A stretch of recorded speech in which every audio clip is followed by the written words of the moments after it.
गजा में इसराइली हमले जारी, शोहदा की तादाद 39,090 तक पहुंच गई। जख्मियों को शुमार करना मुमकिन नहीं रहा। लाखों बेघर फलस्तीनियों को अपने घरों की तबाही के गम के साथ खुराक, पानी और दवाओं की शदीद किल्लत का सामना।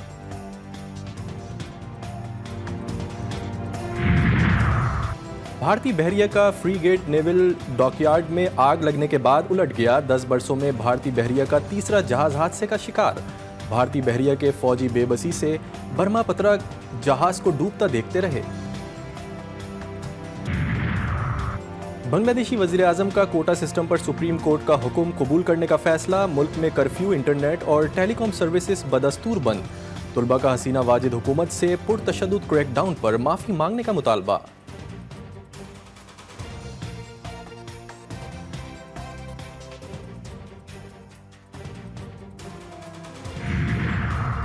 साबिक अमरीकी सदर डोनाल्ड ट्रंप पर हमला रोकने में नाकामी, अमरीकी सीक्रेट सर्विस की डायरेक्टर ओहदे से मुस्तफी।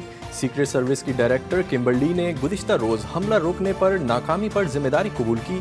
ट्रंप पर हमले के बाद सियासी जमातों ने सीक्रेट एजेंसी की नाकामी पर सवालात उठाए थे।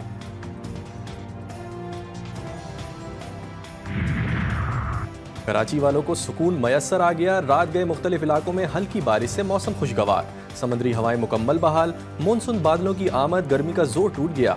30 जुलाई से मानसून का एक और स्पेल दाखिल होने की पेशगोई। वजीर आजम की जेर सदारत वफाकी काबीना का इजलास आज होगा। अरकान को सियासी और अमन व अमान की सूरत हाल पर एतमाद में लिया जाएगा। तहरीक इंसाफ पर पाबंदी और अहम रहनुमाओं के खिलाफ आर्टिकल 6 की कार्रवाई का मामला भी जेर गौर लाए जाने का इम्कान। समझते हैं कि तहरीके इंसाफ तो सियासी जमात तो है ही नहीं, जिन्होंने GHQ पे हमला कर दिया, जिन्होंने पाकिस्तान को तोड़ने की बातें की। देखिए, जो असूली फैसला किया गया था PTI पर पाबंदी का, उसके बाद उसके मराहिल तय होने हैं, जिसके अंदर जो कानूनी तमाम लवाजमात हैं, तकाजे हैं, उनका पूरा होना, ठीक, तमाम तर जमातों के साथ मशावरत, ये तो बैन तो लाजिम है। PTI पर पाबंदी लाजिम, तहरीक इंसाफ सियासी जमात नहीं। पाबंदी के हतमी फैसले का ऐलान तमाम सियासी जमातों से मशावरत के बाद किया जाएगा। वफाकी वज़ीर इत्तलात की GTV न्यूज़ के प्रोग्राम G4 गरीदा में गुफ्तगू। अता तारड़ कहते हैं 9 मई वाक़यात में बानी PTI की जहन साजी शामिल थी। रऊफ हसन के मुल्क दुश्मनों से राब्ते हैं।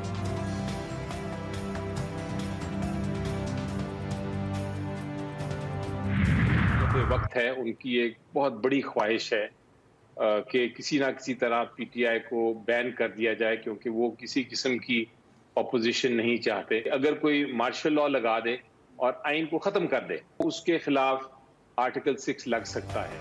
PTI पर पाबंदी लगाना हुकूमत की बड़ी ख्वाहिश। किसी जमात पर पाबंदी लगाने के लिए सबूत होने चाहिए। PTI रहनुमा बैरिस्टर अली जफर की G4 गरीदा में गुफ्तगू। बोले, आर्टिकल 6 मार्शल लॉ को रोकने के लिए है। कौम देख रही है, ये जो सारी चीज़ें हो रही हैं आइन के खिलाफ हैं। PTI को टारगेट करने से हमारी पोजीशन मजबूत हो गई है।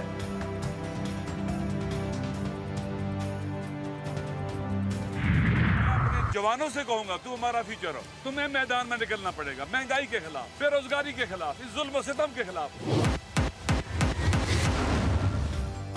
तहरीक इंसाफ का जुम्मे को मुल्क गिर एहतजाज का ऐलान। अवाम से भरपूर शिरकत की अपील। स्पीकर से इजाज़त न मिलने के बावजूद PTI रहनुमाओं का पार्लियामेंट के सामने अलामती धरना। उमर अयूब, बैरिस्टर गौहर असद कैसर, अली मोहम्मद खान और दीगर रहनुमा फर्श पर चादरें बिछाकर बैठ गए। भूख हड़ताल और एहतजाज का दायरा वसी किया जाएगा। अल्लामा राजा नासिर अब्बास कहते हैं, ये तहरीक पाकिस्तान के सियासी और माशी इस्तक़लाल को कमज़ोर करने वालों के खिलाफ है। वतन पर ख़तरनाक साए मंडला रहे हैं, इसके खिलाफ हम एहतजाज कर रहे हैं।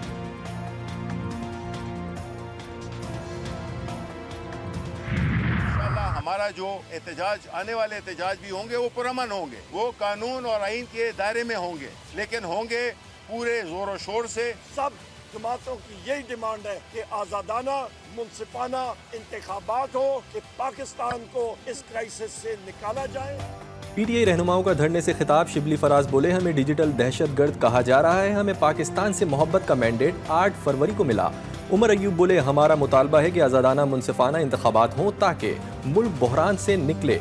बैरिस्टर गौहर बोले, एहतजाज रोज़ाना की बुनियाद पर होगा। एहतजाज बानी PTI की रिहाई तक जारी रहेगा।